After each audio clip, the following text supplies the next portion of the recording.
Hello everyone, welcome back to a new video, and today we are reacting to a new low art video. It's called Alien Force is not what I not sorry I messed up. Alien Force is not what I was promised. Alright. Bro, I'm sorry. Bro, Alien Force is for OG Ben 10's for kids, but once Alien Force starts, bro, that's where the big kids are. Big kids are born. Yeah, Well, yeah. folks, it's me, the Ben 10 man, back at it again with more Ben 10 goodness. Oh man, already, my man's sounding like one of those posers. Oh no.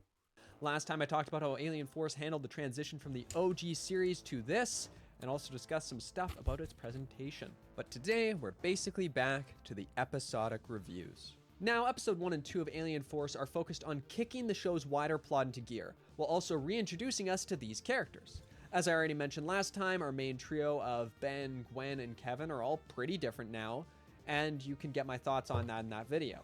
Regardless, we see that these DN aliens are up to something tricky, and without Max there, the gang is going to need to learn what they're up to and save the world on their own. As Ben says, the training wheels are off. Conceptually, I like this idea. After all, this is supposed to be Ben 10, but older, more mature, and what better way to drive that home than forcing Ben to be a hero without Grandpa? Basically, he doesn't have this source of knowledge anymore, this guardian, and that means that things are going to be a bit trickier and probably more dangerous. In fact, Ben is going to... Well, they have Kevin, but I don't know. What do you guys think? Who? Because Kevin has been through a lot. Who is? Okay, let's say who's more knowledgeable, Kevin 11 from Omniverse or Grandpa Max in general? Like, who is more? Very curious. I think I might make that into like a community poll or something.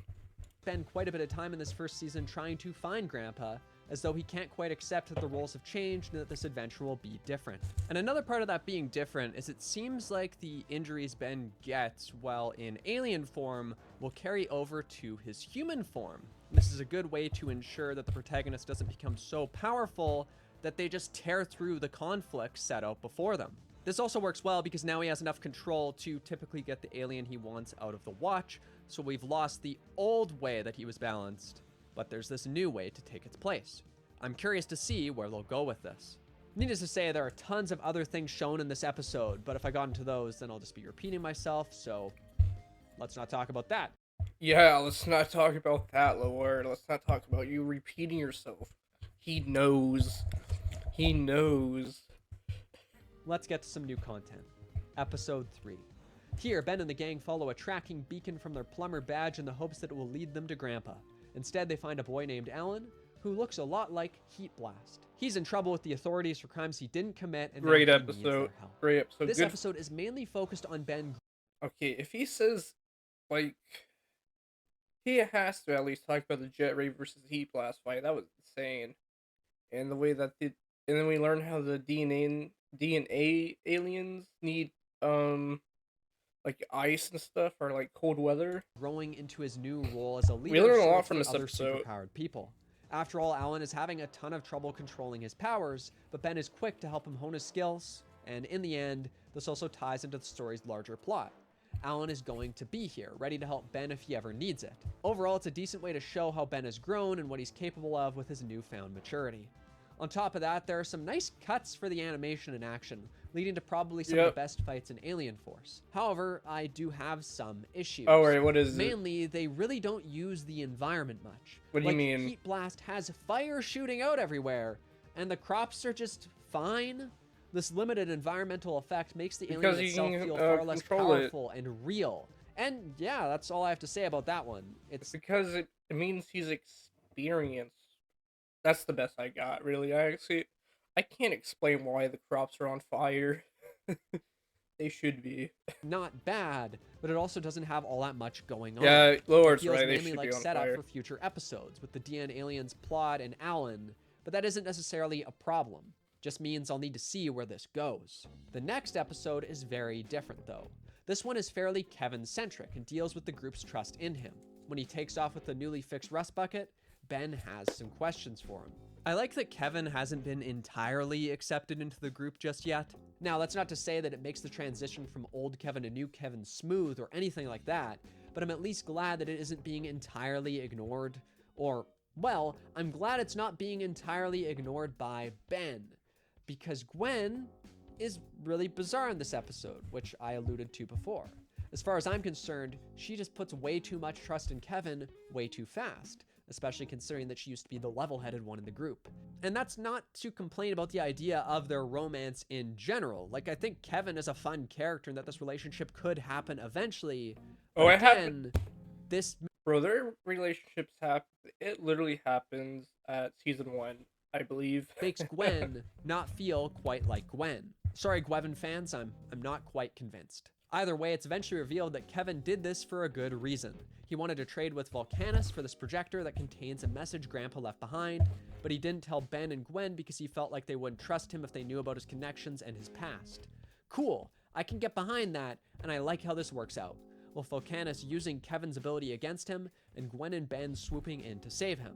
Eventually, Ben also tells him that the past is in the past, and that it's what he does now that matters. Considering that Kevin did this for them, I can appreciate that, and it's one of those things that makes me like Ben a whole lot more. However, this battle with Volcanus reveals a problem that's going to keep popping up throughout Alien Force. The fights. Alien Force is stuffed full of action, but it's just... I don't think it's very good. What do you mean? Aliens are too powerful. All too often. Dude, yeah, they are powerful, but it's because he's not fighting really, okay, you know what? I'll let him Often cook. they're treated I'll as let a him cook. win button, where Ben changes, gets hit once or twice, then instantly fells his foes. It makes the action feel like a matter of course. Well, he's fighting a retard. I'm sorry. He's fighting a little guy. Like, you're probably thinking, that's a big guy. If you're a Ben 10 fan, this is like a little baby man in there, Then bro. there's the end of the episode when we actually get to see the message from Grandpa. All Grandpa says is basically, find plumbers, kids, make friends, and form a team. Cool. Thanks, Grandpa. I don't know what else I expected from him, but considering we spent a whole episode on getting it, I would like a bit more. Or I'd at least like if Kevin acknowledged that the message is a bit lackluster. That feels like something he would do. All in all, this is far from a terrible episode, but I don't know, I guess I'm pretty mixed on it. It was fine. But the next episode has some pretty interesting stuff going on. Oh, Dark Star, bro. This episode scared me as a child, bro. This episode was scary. It's probably like, bro, this episode right here, if you had to rate it like the top 10 scariest Ben 10 episodes, this would be number 1. This scared me. This time, the gang meets another plumber's kid named Michael Morningstar. Since Grandpa just told Ben to gather a team, Ben immediately wants him to join.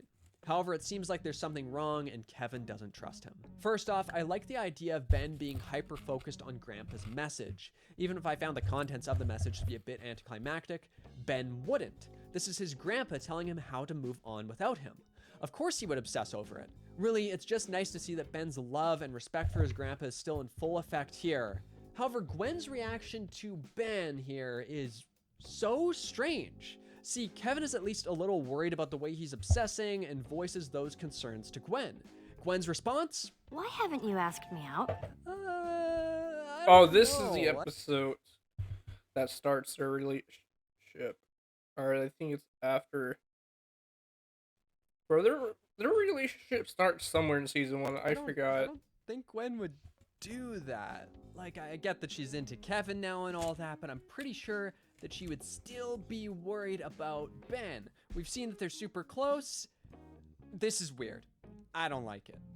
Either way, this obsession leads to Ben making some mistakes. He trusts Michael way too quickly, and it's revealed that Michael charges his power by siphoning away young girls' life force. Of course, Kevin forces them to investigate this, they hunt him down, and they beat him. The end. And it feels just as perfunctory as I made it sound. Ben and Kevin basically get knocked down by him in an instant during the fight, but then Gwen finds her strength. Now, I like that Gwen beats him, especially since she's the one. Bro, this is off topic. I'm not talking about lowart, but like, my last reaction video, it was like our first time seeing Chartercaster, and then freaking Star shows up, bro. Dark Star in the reboot is freaking a psychopath, bro.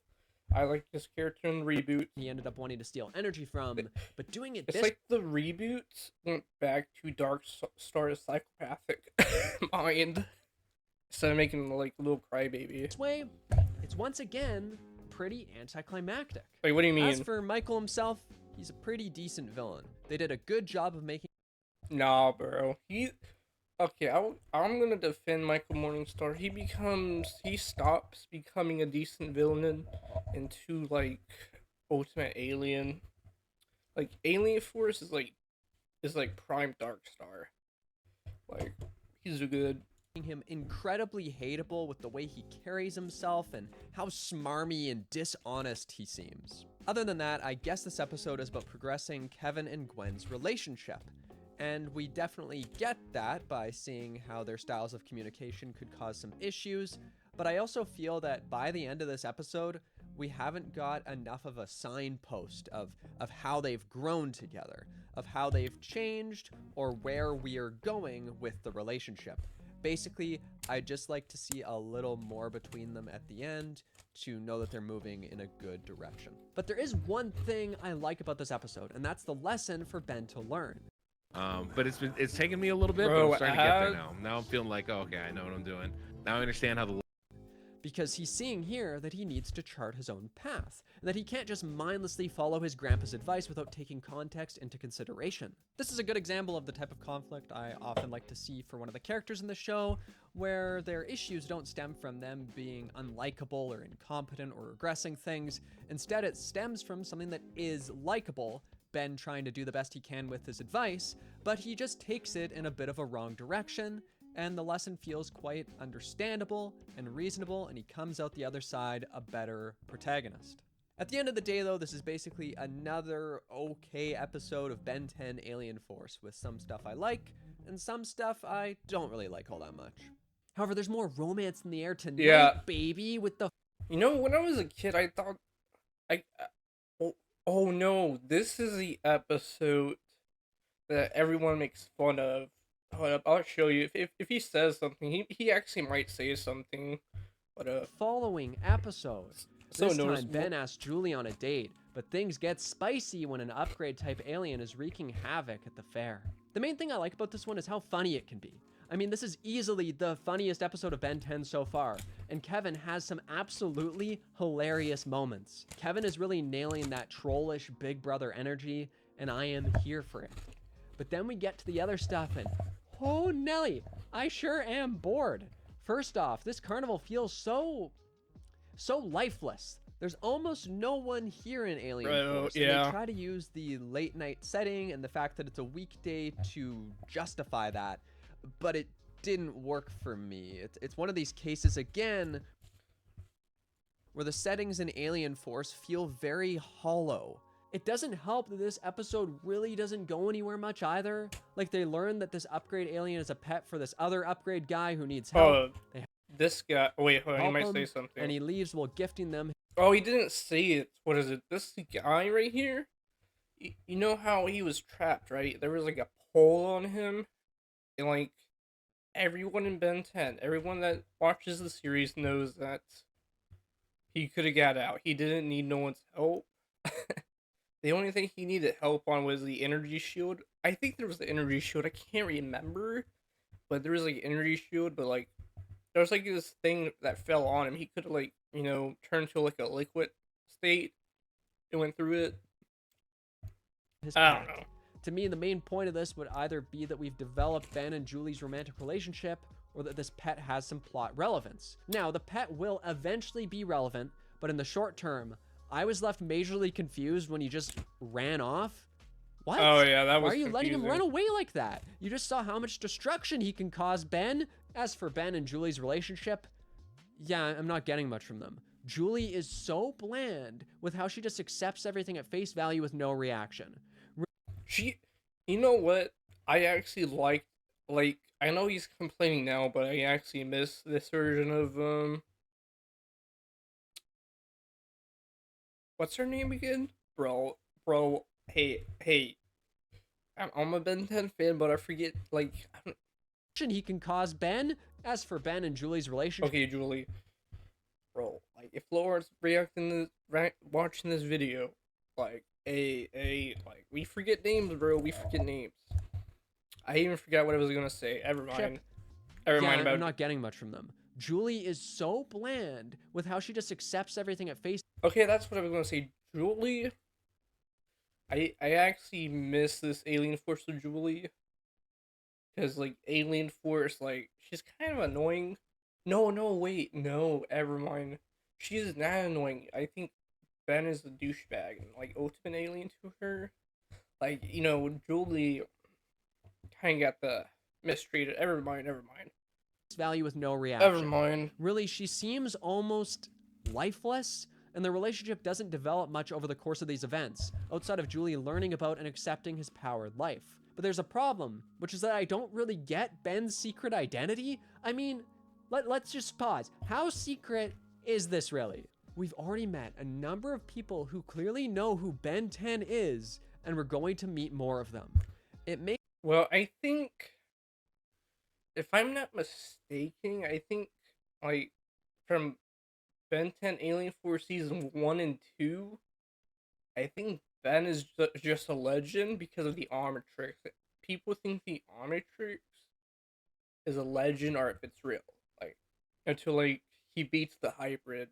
And then in Alien Force Season 3, we see him go traveling to space and stuff. makes the secret identity subplot feel flimsy and a bit ridiculous. So obviously that undermines this emotional moment between Julie and Ben, when I'm just questioning the logic of how any of this is really working. At the end of the day, I appreciate some of the jokes in this episode, but nothing else landed.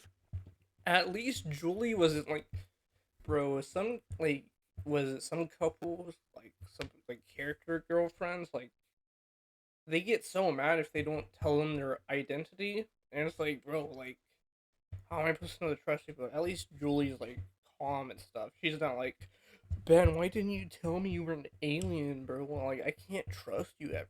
Thank God, bro. She was not like that. I hate female characters like that in, like, the Superman show. Like, no. For me.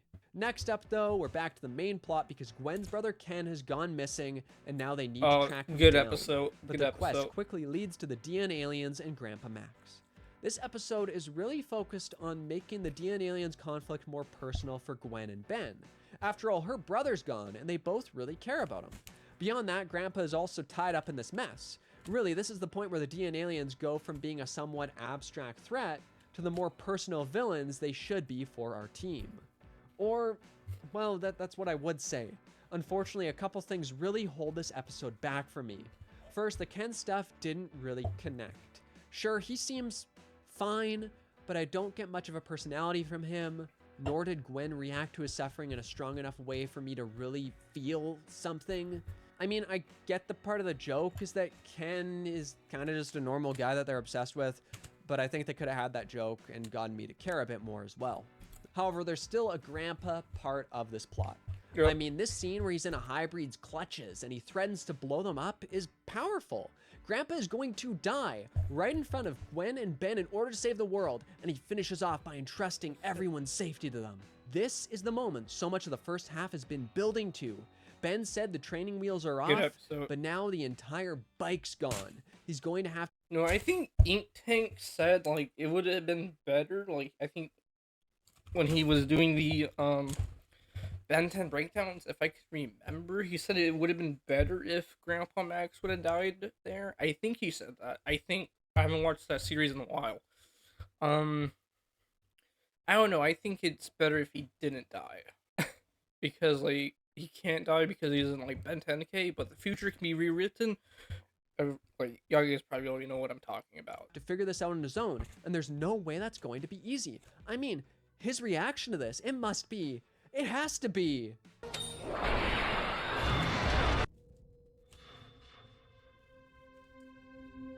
That was pretty hardcore. He saved the whole world. No, he didn't. Yeah, he did. For now. I can't remember what the hybrids were doing. Well, oh yeah, it was a factory, but like, yeah, never mind. Now, on its own, this isn't that bad. Ben's putting on a brave face. He's telling them they're gonna face the villains. He's probably pretty mad too because your grandpa is dead. And that's the thing that I need to remind you of. Ben truly believes grandpa is dead. So, in future episodes, what are we going to do to show him dealing with that? I mean, they did a pretty good job with that message he got from grandpa. He focused on that, he ruminated on it, and made him make some mistakes. So what's this gonna do? The answer is Nothing. barely anything at all. Ben barely ever seems upset about grandpa's death. Wait, I think. Wait, is the dude? Okay, I think the okay. He's doing the whole season 1 of Alien Force, so that means, bro, the Alien X episode is coming along. I am so sorry, guys, but the Alien X episode. How do you like that episode, bro? That I just don't understand Alien X fans. Like, they use that one clip when he's making the circle and does it. I'm like, wow, he fixed the dam. Wow, good job. Good job. And it was to such a degree And then that I wondered if I had statue. misunderstood that scene. Like maybe grandpa had said, oh, we're going to the Null Void, kids. I'll find you again later. But no, he definitely thinks grandpa is dead. That is how the scene is framed. The most grief we ever get from him is him saying this in a later episode. She misses Grandpa. She was fine in the car. It's my fault. I thought bringing her here would cheer her up. This scene isn't even really about Ben's own grief. It's about him considering Gwen's. And I need to remind you, this is the most we get. Ben never looks back on Grandpa's death You know what? beyond this scene. I think there might be a reason. I don't know. Maybe he truly doesn't know if he's dead or not. Like, because I don't know. Maybe like that's it. But like, I don't know. Some of the writing in Alien Force, I would have to say, is kind of like lackluster. At least not in any way that's remotely explicit. It's so bizarre. Of course, there is a counter to this, though, and that's that this is a children's show. Maybe they couldn't or didn't want to focus on the grief all that much because that would be pretty dark. And I can get that. Oh yeah. But if that is the case, then don't pretend to kill Grandpa. But no, they chose this path. They chose to pretend that they had killed him off and to have the characters believe that he was gone. If you're gonna do that, you need to commit to the emotions, especially when we've established that this show has more of a consistent through line, an arc with the DNA aliens and characters remembering things from past episodes. You can't just hand wave it away like that. Needless to say, so far this show isn't really connecting with me that much. Sure, I enjoy some individual ideas. There were some episodes that I thought were fine enough, but none of them have really hit hard. Why? What? And there's other stuff Tell me what you're looking for, that's lowart. very, What are you very looking for? annoying. For example, remember how I was excited about Ben skinning his knee as Humongousaur and then hanging around after he transformed back to human? Yeah, that never goes anywhere. That No, it never comes up doesn't. again. So, I guess they just forgot. I don't know. Well, actually, it's not noticeable, but like, I think it's more noticeable in like Ultimate Alien and Omniverse, because if Ben gets like a really bad beatdown, he will change back into human. But it was annoying to see that once again, Ben 10 is casting previous ideas away, throwing them in the trash. What do you mean? Whatever, I guess. Now, this review is a little unique in that I don't think I've ever. Wait. These are comments? Yeah, he should watch Alien Force.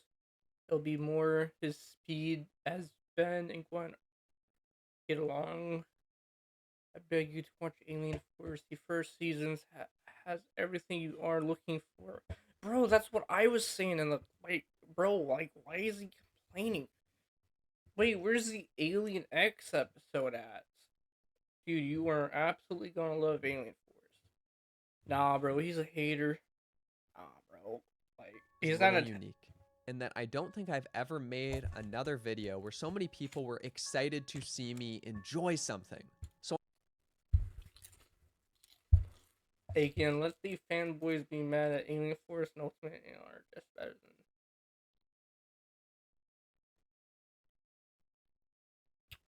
Nah, bro, like, damn, he disappointed Honestly, people. I feel a bit bad. I wanted to enjoy this. I am giving it a chance. I gave it a chance. I will continue to do so, but I can't pretend that I liked it. So far, He says he is looking for more like character development, like more like action. Bro, lowart does not give a shit about action, bro. Like he'll be like, yeah, there was a good fight scene, but like, why weren't the crops on fire, bro? What the, bro? I am not looking into that much detail when I'm watching something. I'm honestly not really getting it. Who knows though? Maybe later episodes will bring something else to the table Season that I 2 just Alien Force is haven't noticed really yet. good. Either way, After I'm along for this ride now, and there's no getting off it.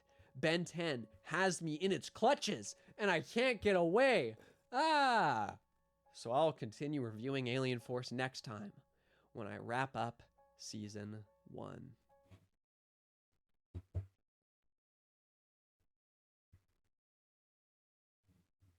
all right. So I guess that's it, bro. Like he did not like it, and all because the cornfield wasn't on fire. That's all I got. All right, guys. Hope you enjoyed this video, and you all guys have a nice day.